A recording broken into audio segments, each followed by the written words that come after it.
সম্মানিত শিক্ষার্থীরা, আজকে আমরা শিখব রাইট ফর্ম অফ ভার্ব।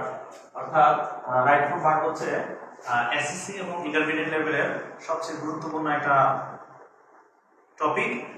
এই টপিকটা শুধু যে একাডেমিক লাইফে আসবে, একাডেমিক পরীক্ষাগুলোতেই যে আসবে তা না, এগুলো আমাদের ভার্সিটি এডমিশন, মেডিকেল এডমিশন, বিশেষ অন্যান্য কম্পিটিটিভ এক্সামের জন্য এই টপিকটা খুবই গুরুত্বপূর্ণ। তো আমি আজকে রাইট ফর্ম ভার্ব নিয়ে আলোচনা করব। রাইট ফর্ম ভার্ব হচ্ছে রাইট অর্থ হচ্ছে সঠিক, ফর্ম অর্থ হচ্ছে রূপ, অর্থ হচ্ছে এর, ভার্ব হচ্ছে ক্রিয়া। রাইট ফর্ম ভার্ব হচ্ছে ক্রিয়ার সঠিক রূপ। রাইট ফর্ম ভার্ব হচ্ছে ক্রিয়ার সঠিক রূপ, অথবা রাইট ফর্ম ভার্ব হচ্ছে এটাকে আমরা কারেক্ট ফর্ম ভার্ব বলতে পারি। আমরা জানি আসলে ভার্ব ছাড়া কোনো সেন্টেন্স মেক হয় না, এজন্য ভার্ব একটা সেন্টেন্স গঠনে ভার্বের ভূমিকা অপরিসীম। এজন্য আসলে আমরা ভার্ব সম্পর্কে আজকে একটু শিখে নেব। রাইট ফর্ম ভার্ব আসলে প্রথমত আমরা সবাই পরিচিত আছি যে মডেল অক্সিলারির সাথে। যে মডেল অক্সিলারি কোনগুলো আমরা জানি যে can, could, will, would, shall, may, might, shall, should, must, need, dare, use to, ought to, am to, is to, are to, was to, were to, have to, has to, had to, be going to। be going to মানে হচ্ছে be ভার্বের পরে going to, would rather, have better, etc etc আরো আছে। হ্যাঁ, এগুলোর মধ্যে একটু নোট করে আমি লিখেছি যে নোট হচ্ছে সেমি মডেল। এর মধ্যে সেমি মডেল হচ্ছে দুইটা, নিড এবং দেয়ার, এই দুইটা হচ্ছে সেমি মডেল। হ্যাঁ, এই দুইটা হচ্ছে সেমি মডেল। আর এইখান থেকে এই মডেল অক্সিলারি থেকে আসলে কোন ধরনের প্রশ্ন আমাদের রাইট ফর্ম ভার্বে আসতে পারে, এগুলো হচ্ছে সেগুলো। যে মডেল অক্সিলারির পরে সবসময় ভার্বের বেস ফর্ম হবে, মডেল অক্সিলারির পরে সবসময় কি হবে, ভার্বের বেস ফর্ম হবে, অর্থাৎ যেটা সেন্টেন্সে অ্যাক্টিভ ভয়েস থাকবে।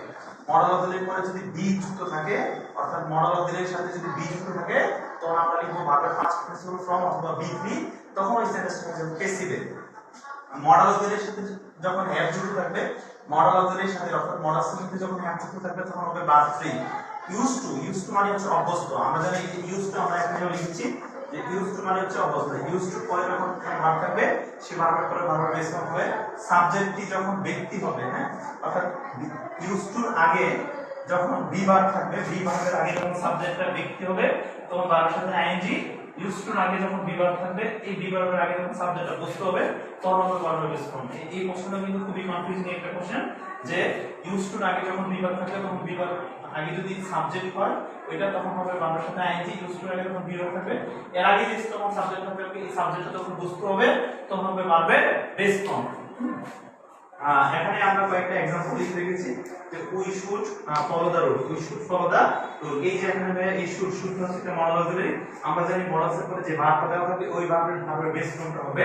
তো আমরা ফলো এর ভার্বের বেস ফর্মটা হচ্ছে এটা। হ্যাঁ, ফলো এর ভার্বের বেস ফর্ম হচ্ছে ফলো। তাহলে এখানে আমরা যা আছে তাই লিখব, অর্থাৎ ফলো আছে ফলোই লিখব।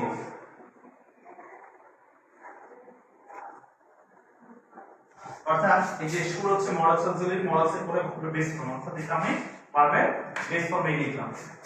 এরপর হচ্ছে he can pass in exam, he can pass in exam. হ্যাঁ, he can pass in exam. এই যে এখানে ক্যান হয়, ক্যান হচ্ছে একটা মডেল অক্সিলারি। মডেলের পরে যে ভার্ব থাকবে, ওই ভার্বের বেস ফর্মটা হবে। আর আমরা সকলে জানি যে ভার্বটা ব্র্যাকেটে দেওয়া থাকবে, ওই ভার্বটা ভার্বের বেস ফর্মেই দেওয়া থাকবে। তো এখানে তো যেহেতু ভার্বের বেস ফর্ম দেওয়া আছে, এটা কোনো চেঞ্জ হবে না, এটা যা আছে তাই লিখব। অর্থাৎ ভার্বের বেস ফর্মই থাকবে, এটা কোনো চেঞ্জ হবে না। অন্যদিকে the work should be, হ্যাঁ, the work should be, অর্থাৎ মডেল অক্সিলারি পরে যখন বি যুক্ত আছে, হ্যাঁ, অর্থাৎ কাজকে সঠিক সময় যথাসময়ে কাজটি শেষ করা উচিত। হ্যাঁ, এখানে মডেলের পরে যখন বি যুক্ত আছে, এই যে ভাইয়া মডেল অক্সিলারি পরে যখন বি যুক্ত আছে, তখন হবে ভার্বের পাস্ট পার্টিসিপল ফর্ম। অর্থাৎ এই এখানে ফিনিশের ভার্বের পাস্ট পার্টিসিপল ফর্ম, এই ভার্বের পাস্ট পার্টিসিপল ফর্মটা লাগবে। তাহলে পাস্ট ভার্বের পাস্ট পার্টিসিপল হচ্ছে পাস্ট। তাহলে এখানে আমরা লিখব কি ভাইয়া, পাস্ট। এখানে কোন ভার্বটা আমি ব্যবহার করলাম, সরি, এখানে কোন ভার্ব ব্যবহার করলাম, এখানে ভার্বটা ছিল ফিনিশড। এই ভার্বের পাস্ট পার্টিসিপল হচ্ছে ফিনিশড, এটা হচ্ছে ভার্বের পাস্ট পার্টিসিপল ফর্ম বা বি3। দা রুল ক্যান বি, অর্থাৎ এই মডেলের সাথে যখন বি যুক্ত আছে ভাইয়া, আমরা এর আগে যেভাবে পড়েছি, মডেলের সাথে যখন বি যুক্ত থাকে, তখন হয় ভার্বের পাস্ট পার্টিসিপল ফর্ম অথবা বি3, তখন সেন্টেন্সটা প্যাসিভ হয়ে যায়। দা রুল ক্যান বি ফলো। হ্যাঁ, এই ফলো ভার্বের পাস্ট পার্টিসিপল হচ্ছে ফলো। এই যে আমরা এই ভার্বটা এখানে ব্যবহার করব।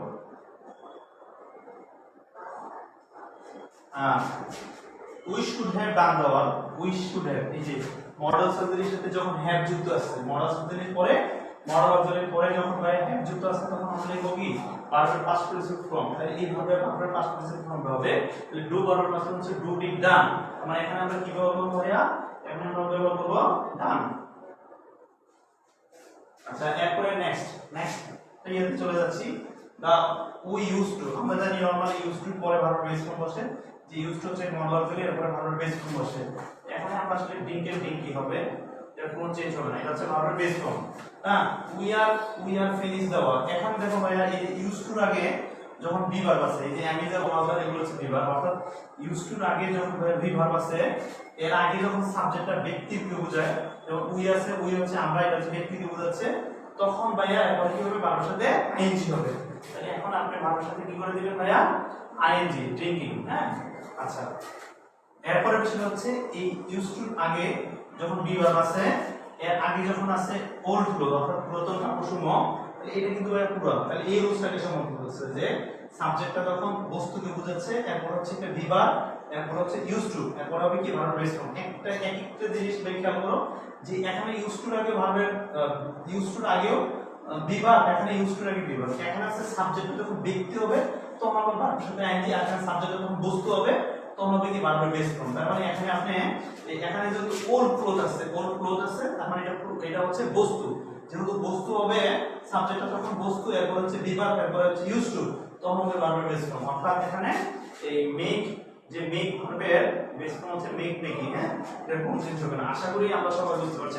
আমি আবার বিষয়টা রিপিট করতেছি, মডাল অক্সিলারি পরে যখন ভার্বের বেস ফর্ম থাকবে, মডাল অক্সিলারি পরে যখন ভার্ব থাকবে, ওই ভার্বের বেস ফর্ম হয়ে যাবে। এই সেন্টেন্সটা থেকে সাধারণত অ্যাক্টিভ হয়েছে, এখন মডাল অক্সিলারি কোনগুলো ভাইয়া, এই যে এই চারটা হচ্ছে আমি বক্সে করে দিলাম, এটা হচ্ছে মডাল অক্সিলারি, যে ক্যান কুড, শেল শুড, এগুলো হচ্ছে মডাল অক্সিলারি। আর এই যে উই শুড